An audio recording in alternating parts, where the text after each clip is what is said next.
स्वागत है एक बार फिर आपका आपके अपने YouTube चैनल जेडी एजुकेशन पर। दोस्तों आज के वीडियो में हम बात करेंगे national curriculum framework for teacher education. इससे पहले वीडियो में हमने नेशनल करिकुलम फ्रेमवर्क 2005 के बारे में बात किया था, उसके बारे में हम लोग समझे थे। तो आज का वीडियो जो है वो भी इसी पे है कि जो टीचर एजुकेशन का मॉडल है उसके बारे में। तो मॉडल्स के बारे में हमने जैसे कि बात की है वनस्थली के बारे में, शांति निकेतन के बारे में, नेशनल करिकुलम फ्रेमवर्क के बारे में, और यहाँ पे जो आज का वीडियो है इसमें हम बात करेंगे national curriculum framework for teacher education 2009 के बारे में। इससे पहले वीडियो में 2005 का जो NCF मतलब नेशनल करिकुलम फ्रेमवर्क था 2005, उसके बारे में हम लोगों ने पढ़ा था। तो ये आपका शिक्षक शिक्षा के लिए राष्ट्रीय पाठ्यचर्या की रूपरेखा 2009 आज का हमारा टॉपिक है। तो अगर आप रज्जू भैया यूनिवर्सिटी के बीएड सेकंड सेमेस्टर का एग्जाम देने जा रहे हैं तो ये वीडियो आपके लिए महत्वपूर्ण है, क्योंकि ये आपका जो कंपलसरी पेपर 2 है, सेकंड जो पेपर है उसका 4th यूनिट का टॉपिक है, और ये कह सकते हैं कि लास्ट टॉपिक है। ठीक है, जो सिलेबस में दिया हुआ है उसमें ये लास्ट टॉपिक दिया हुआ है, तो इसके बारे में आज हम लोग अध्ययन करेंगे। अगर आप चैनल पर नए हैं तो चैनल को सब्सक्राइब कर लीजिए, साथ में बेल आइकन को जरूर प्रेस कर दीजिए, क्योंकि कोई भी वीडियो कोई भी अपडेट हम देते हैं उसका नोटिफिकेशन आपको तुरंत मिल जाए, तो इसलिए बेल आइकन को प्रेस करना जरूरी है। अगर आपने अभी तक पूरा वीडियोस नहीं देखा है पूरे सिलेबस का, तो आप हमारे चैनल पे अलग अलग प्लेलिस्ट है चारों सब्जेक्ट की, उन प्लेलिस्ट में जाके किसी भी टॉपिक का वीडियो आप देख सकते हैं। और उनका PDF नोट्स चाहिए तो उसके लिए आप हमारे टेलीग्राम चैनल को ज्वाइन करेंगे। टेलीग्राम चैनल का लिंक आपको वीडियो के डिस्क्रिप्शन में मिल जाएगा। साथ में अगर आपको किसी भी तरह का कोई डाउट है या हमसे बात करना है अपने एग्जाम से रिलेटेड, तो आप हमें मैसेज कर सकते हैं हमारे टेलीग्राम ग्रुप के माध्यम से। टेलीग्राम ग्रुप से भी जुड़िए, साथ में व्हाट्सएप चैनल का भी लिंक आपको वीडियो के डिस्क्रिप्शन में मिलेगा, वहाँ से भी आप हमसे ज़रूर जुड़िए। तो चलिए स्टार्ट करते हैं आज का अपना वीडियो लेक्चर। और सबसे पहले हम लोग इंट्रोडक्शन देखेंगे। NCFT 2009 का जो परिचय है इसके बारे में हम लोग अध्ययन करेंगे। सबसे पहले क्या देखेंगे, इंट्रोडक्शन के बारे में बात करेंगे। तो इंट्रोडक्शन में जैसा कि यहाँ पे आप देख पा रहे हैं कि NCFT मतलब national curriculum framework for teacher education 2009 was developed by NCTE। ठीक है, पिछला जो हमने 2005 दिया था उसको डेवलप किया था NCERT ने, और इसको डेवलप किया है NCTE national council for teacher education to align teacher training with the changes introduced by NCF 2005 and the right to education RT Act 2009। It emphasizes that a teacher is not a mere transmitter for knowledge but facilitator two of learning. मतलब कि शिक्षा के लिए राष्ट्रीय पाठ्यचर्या की जो रूपरेखा है इसको तैयार कौन किया, विकसित कौन किया, NCTE ने। ठीक है, और शिक्षक शिक्षा प्रशिक्षण NCF 2009 और शिक्षा का अधिकार अधिनियम 2009 द्वारा पेश किए गए परिवर्तनों के साथ जोड़ा जा सके, इसलिए NCFT 2009 लाया गया। यह इस बात पर जोर देता है कि शिक्षक केवल ज्ञान का प्रसारक नहीं बल्कि वो क्या हो, सीखने का सुगमकर्ता होना चाहिए। इसकी कुछ पृष्ठभूमि वगैरह है, इसका बैकग्राउंड है, उसको भी हम लोग देख लेते हैं। तो देखिए यहाँ पर इसका जो बैकग्राउंड है उसको क्या है कि मतलब ये जो एक्ट है 2009, ठीक है, तो इसका बैकग्राउंड क्या है, ये क्यों लाया गया, इसके लिए यहाँ पे देख सकते हैं कि it was created to address the gap between theoretical knowledge and classroom practice. ठीक है, मतलब इसे सैद्धांतिक ज्ञान और कक्षा अभ्यास के अंतर के बीच जो मतलब जो गैप है उसको पाटने के लिए बनाया गया है।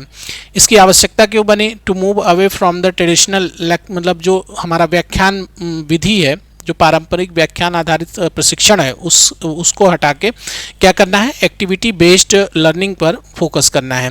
ऑब्जेक्टिव की बात करें तो to produce teachers who are sensitive to the social, professional and emotional need for children. ऐसे शिक्षक तैयार करना जो बच्चों की सामाजिक, व्यावसायिक और भावनात्मक आवश्यकताओं के प्रति क्या हो, संवेदनशील हो। तो इस तरह से हमने इंट्रोडक्शन देखा NCFT 2009 का। आई थिंक आपको समझ में आया होगा।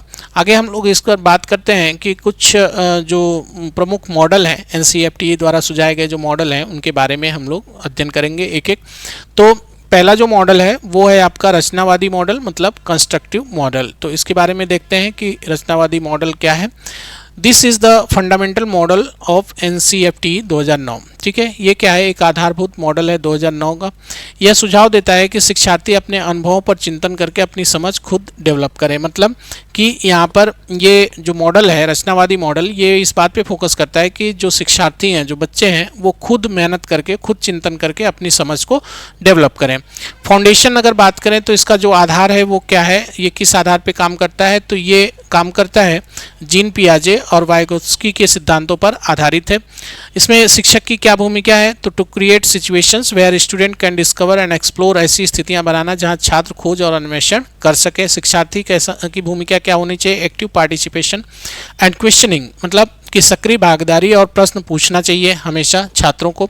इसका एडवांटेज क्या है, promote deep understanding and critical thinking, ये प्रमोट करता है, बढ़ावा देता है गहरी समझ और आलोचनात्मक सोच को। इसकी सीमाएं भी कुछ हैं, क्या सीमाएं हैं उसको हम लोग देखते हैं। Can be time consuming and difficult to implement in large classes, ठीक है, ये समय लेने वाला हो सकता है और बड़ी कक्षाओं में इसको लागू करना कठिन हो सकता है। तो इस तरह से आप पूरा समझ गए होंगे और इसको आप देख के सारा चीज़ करके, अगर एग्ज़ाम में आता है, इस पर कई बार क्वेश्चन पूछे गए हैं, तो एग्ज़ाम में अगर आता है तो इसको आप लिख के आएंगे। और सबसे बड़ी बात कि देखिए, आपको पता है कि पूरी तरह से आप पूरा कॉपी तो नहीं कर सकते, बट ये है कि आप कॉपी जो लिखेंगे ना, उसमें आप इस तरह से लिखिए कि बाकायदा हेडिंग वगैरह, जैसे यहाँ पे हम अलग अलग मॉडल्स की बात करें, इस पहला जो हमारा था वो था आपका जो है रचनावादी मॉडल, ठीक है, और दूसरा यहाँ पे जैसे है रिफ्लेक्टिव मॉडल, चिंतनशील मॉडल, अभ्यासकर्ता मॉडल। तो इस तरह से एक एक पॉइंट बना के अगर आप लिखेंगे तो आप मतलब अच्छा नंबर आप लेके आएंगे, ठीक है। अगर आप ऐसे लीनियरली में एकदम मतलब जैसे पैरा की तरह पूरा लिख देंगे तो उससे क्या होगा, उससे बहुत ज़्यादा नंबर नहीं मिलता। अगर मान लीजिए 15 नंबर का क्वेश्चन है तो उसमें आपको ज़्यादा से ज़्यादा वो दे देंगे 3 नंबर 4 नंबर, उस तरह से अगर आप लिखेंगे। लेकिन अगर आप पॉइंट वाइज बना के लिखेंगे तो आप 15 में से 10 नंबर भी ला सकते हैं, 12 भी ला सकते हैं, 13 भी ला सकते हैं। इस तरह से आप नंबर यहाँ पे गेन कर सकते हैं अगर आप लिखने के तरीके को अपना बेहतर बना लें तो, ठीक है। तो चलिए, इसके बारे में भी हमने अलग से वीडियो एक बनाया हुआ है, अपने चैनल पे अपलोड किया है। हम मतलब कि बीएड की कॉपी कैसे लिखें उसको आप देख लीजिए, उसमें हमने सारी चीज़ें बताई हुई हैं कि कैसे कैसे आपको लिखना है, कि आपका जो very short answer type question है उसको कितने में लिखना है, शॉर्ट को कितने में लिखना है, और लॉन्ग आंसर जो टाइप क्वेश्चन होते हैं उनको कितने पेज में लिखना है, कैसे लिखना है, उन सारी चीज़ों के बारे में हमने डिटेल से वहाँ पर डिस्कशन किया हुआ है। तो देखिए यहाँ पर जो आपका रिफ्लेक्टिव मॉडल है, this model encourage student teacher to analyse their own teaching method and experiences critically, मतलब कि यह मॉडल छात्र शिक्षकों को अपनी शिक्षण विधियों और अनुभवों का आलोचनात्मक विश्लेषण करने के लिए प्रोत्साहित करता है। मतलब इसमें क्या होता है, चिंतन करना है कि हम जो वर्क कर रहे हैं, जो काम कर रहे हैं, उसका वो क्या कर रहे हैं, उसमें कितनी मतलब वो कितना सूटेबल है, या जिस पर्पज़ के लिए हम कर रहे हैं वो उससे कितना हमारा पर्पज़ जो है वो अचीव हो रहा है। तो इस तरह से एनालाइज करना है कि जो शिक्षक मतलब शिक्षक हैं उनको भी और छात्रों को भी, ठीक है। तो इसका दार्शनिक आधार देखते हैं, बेस्ड ऑन इसको डोनाल्ड सान की क्रिया में चिंतन की अवधारणा पर ये आधारित है, ठीक है। डोनाल्ड सान की जो क्रिया में चिंतन की अवधारणा पर ये जो मॉडल है ये आधारित है। इसमें शिक्षक की भूमिका के बारे में बात करें तो पत्रिकाओं और सहकर्मी फीडबैक के माध्यम से निरंतर आत्ममूल्यांकन, मतलब सेल्फ रियलाइजेशन करना यहाँ पे ये बताता है। अगर इम्प्लीकेशन की बात करें तो using a teaching diary to record what work and what didn't in class, मतलब कक्षा में क्या सफल रहा और क्या नहीं, इसे रिकॉर्ड करने के लिए शिक्षण डायरी का उपयोग करना चाहिए, ऐसा ये मॉडल कहता है, ठीक है। तो आई थिंक आपको रिफ्लेक्टिव मॉडल के बारे में समझ में आ गया होगा। अब हम लोग नेक्स्ट देखते हैं इंटीग्रेटेड मॉडल, ठीक है, मतलब एकीकृत मॉडल। तो NCFT 2009 criticises the separation of theory from actual teaching practice, this model integrated them, ठीक है, मतलब किसको इंटीग्रेट करता है, तो जो NCFT 2009 है वास्तविक शिक्षण अभ्यास से सिद्धांत के अलगाव की आलोचना करता है। यह मॉडल उन्हें एकीकृत करता है, जैसा कि आप पहले ही देख चुके हैं कि NCFT 2009 है, ये क्या करता है, सैद्धांतिक ज्ञान और प्रैक्टिकल नॉलेज को क्या करता है, उनके बीच की जो गैप है उसको कम करता है। फीचर्स की बात करें तो लंबे समय तक चलने वाले स्कूली इंटर्नशिप कार्यक्रम इसमें चलाए जाते हैं। पाठ्यक्रम कैसा होना चाहिए, तो इसमें क्षेत्र के साथ जुड़ाव और बाल अध्ययन शामिल किया जाता है।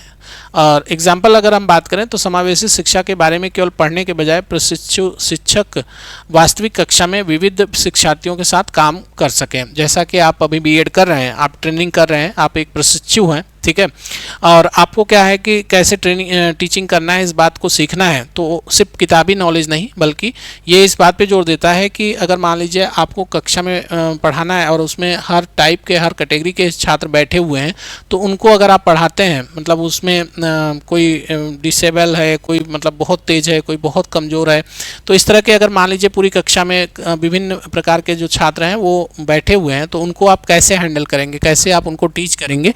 तो इसके लिए आपको मतलब प्रैक्टिकली वो काम करके मतलब करना चाहिए, इसके बारे में ये मॉडल बताता है। तो इस तरह से हमने देखा कि इंटीग्रेटेड मॉडल क्या था। अब इसका एनालिसिस करेंगे, आलोचनात्मक विश्लेषण इसका क्या है ये हम लोग देखते हैं, क्रिटिकल एनालिसिस। तो while NCFT 2009 is a visionary, it's implementation faces challenges, मतलब कि NCFT 2009 जो है ये दूरदर्शी है, इसके क्रियान्वयन में कई चुनौतियों का सामना करना पड़ता है। कौन सी? जैसे अगर इसके स्ट्रेंथ की बात करें तो it humanises teacher education and focuses on the holistic development of the teacher. यह शिक्षक शिक्षा का मानवीकरण करता है और शिक्षक के समग्र विकास पर ध्यान केंद्रित करता है। इसकी कमजोरी क्या है, मतलब वीकनेस क्या है? Many teacher training colleges lack the infrastructure to support such deep internship, मतलब कई शिक्षक प्रशिक्षण जो कॉलेज हैं में ऐसी गहन इंटर्नशिप का समर्थन करने के लिए बुनियादी ढांचे की कमी है। असेसमेंट गैप, तो while the teaching model is constructive the exam often remain traditional. जब यहाँ पे क्या होता है कि ये जो प्रशिक्षण है ये तो कहता है कि मतलब कंस्ट्रक्टिव मतलब प्रशिक्षण होना चाहिए, बट जो एग्ज़ाम होता है, एग्ज़ाम कैसा होता है? पारंपरिक। जैसा कि आप देख पा रहे हैं कि आप लोग जो पेपर देते हैं उसमें क्या करते हैं, आप पढ़ के जाते हैं रट के और सीधे एग्ज़ाम में जाके लिख देते हैं, तो वहाँ पे कोई प्रैक्टिकल या कुछ किसी भी तरह का कोई उस मतलब प्रैक्टिकली मूल्यांकन नहीं होता। सिर्फ क्या होता है, जितना आप लिख के आते हैं उसी आधार पर आपको नंबर मिलता है, ठीक है। तो ये इसकी कमजोरी है, ठीक। आगे हम लोग देखते हैं नेक्स्ट इसका पार्ट। तो अगला जो है हमारा वो कंपैरिजन है यहाँ पे मॉडल्स का। तो इसके बारे में देखते हैं कि तीनों जो मॉडल है, कंस्ट्रक्टिव, रिफ्लेक्टिव और इंटीग्रेटेड मॉडल है, इनमें क्या मतलब इनका कंपैरिजन करते हैं हम लोग। तो देखिए यहाँ पे मॉडल्स दिया हुआ है, एक है आपका रचनावादी मॉडल, चिंतनशील मॉडल और एकीकृत मॉडल। अगर हम बात करें कि प्राइमरी फोकस और शिक्षा शास्त्र मतलब क्या इनका जो मॉडल्स हैं, इनका प्राइमरी जो फोकस है, कंस्ट्रक्टिव का जो फोकस है वो मेन जो फोकस है वो मीनिंग मेकिंग मतलब अर्थ निर्माण पे ये ज़्यादा फोकस करता है, जबकि रिफ्लेक्टिव क्या है, सेल्फ इम्प्रूवमेंट पे ध्यान देता है, और इंटीग्रेटेड क्या देता है, सिद्धांत का अनुप्रयोग। मतलब यहाँ पे इंटीग्रेटेड मतलब सैद्धांतिक ज्ञान और प्रैक्टिकल नॉलेज को क्या करता है, इंटीग्रेट करता है। अगर हम शिक्षा शास्त्र के उसमें देखें तो ये जो आपका कंस्ट्रक्टिव है इसमें क्या करते हैं, हम रचना करते हैं, मतलब नई नई चीज़ों को खोज करते हैं, डिस्कवरी करते हैं। जबकि रिफ्लेक्टिव जो है ये क्या है, एक मतलब डायरी फीडबैक, मतलब इसमें क्या करते हैं, हम जो काम कर रहे हैं ना उसका हम क्या करते हैं, एक फीडबैक देते हैं, एक स्व मूल्यांकन करते हैं। और इंटीग्रेटेड क्या में क्या है कि इसमें इंटर्नशिप पे फोकस करते हैं। तो इस तरह से हमने देखा कि इनमें जो कंपैरिजन है, कंपैरिजन के बारे में हमने बात करी। अब हम लोग इसका निष्कर्ष देखते हैं कि निष्कर्ष क्या है, अभी तक जो चीज़ें हमने पढ़ी उसका निष्कर्ष क्या निकला। तो in the context of national education policy NEP 2000 the models suggested by NCFT 2009 are more relevant than ever, ठीक है। मतलब राष्ट्रीय शिक्षा नीति 2020 के संदर्भ में NCFT 2009 द्वारा सुझाए गए मॉडल पहले से कहीं अधिक प्रासंगिक हैं। अगर हम बात करें the focus on 4 year integrated BEd courses and continuous professional development is an extension of the ideas born in 2009, मतलब 4 वर्षीय जो एकीकृत BEd पाठ्यक्रमों और निरंतर व्यावसायिक विकास पर ध्यान केंद्रित करना 2009 में पैदा हुए विचारों का ही विस्तार है। जो आज के डेट में आप देख रहे हैं कि 4 ईयर प्रोग्राम जो आ रहा है BEd का, ठीक है, मतलब कि आप ग्रेजुएशन के साथ 1 साल का BEd 4 ईयर प्रोग्राम जो है उसमें जिसको आप एक तरह से कह सकते हैं कि जैसे BA BEd हो गया है ना, इस तरह से। तो ये जो मतलब प्रोग्राम अभी जो चल रहे हैं, स्टार्ट हुए हैं, ये कहाँ से इनका मतलब वो हुआ, तो 2009 में जो विचार दिया गया ना वहीं से जो है इनका विस्तार हो रहा है।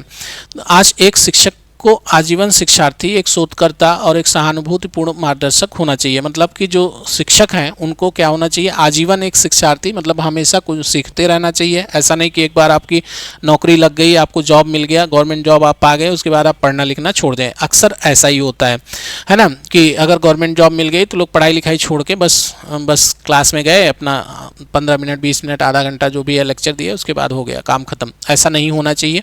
आजीवन आपको सीखते रहना चाहिए और बच्चों को नई नई चीज़ें सिखाते रहना चाहिए। आपको एक रिसर्चर होना चाहिए, है ना, और आपको क्या करना चाहिए, गाइड करना चाहिए अपने छात्रों को। तो a teacher today must be life long learner, researcher and compassionate guide. ठीक है, मतलब सहानुभूतिपूर्वक मार्गदर्शन करते रहना चाहिए। तो इस तरह से आज का हमारा जो वीडियो लेक्चर था वो संपन्न हुआ। उम्मीद है कि आपको समझ में आया होगा। तो ये आपका जो पेपर 2 है, थ्योरेटिकल फाउंडेशन ऑफ करिकुलम का पूरा वीडियो हमने बना दिया है। हर एक टॉपिक का कुछ छूटा नहीं है। कुछ अभी आपका एग्ज़ाम में टाइम है तो हम इस पे जो प्रीवियस ईयर क्वेश्चन है उसमें कुछ अगर एक्स्ट्रा किसी टॉपिक पे प्रश्न आया हुआ है तो उसका भी वीडियो हम आपको दे देंगे। तो चलिए मिलते हैं हम अपने नेक्स्ट वीडियो के साथ। तब तक आप अपना ख्याल रखिए, मन लगा के पढ़ाई करिए। बहुत बहुत धन्यवाद।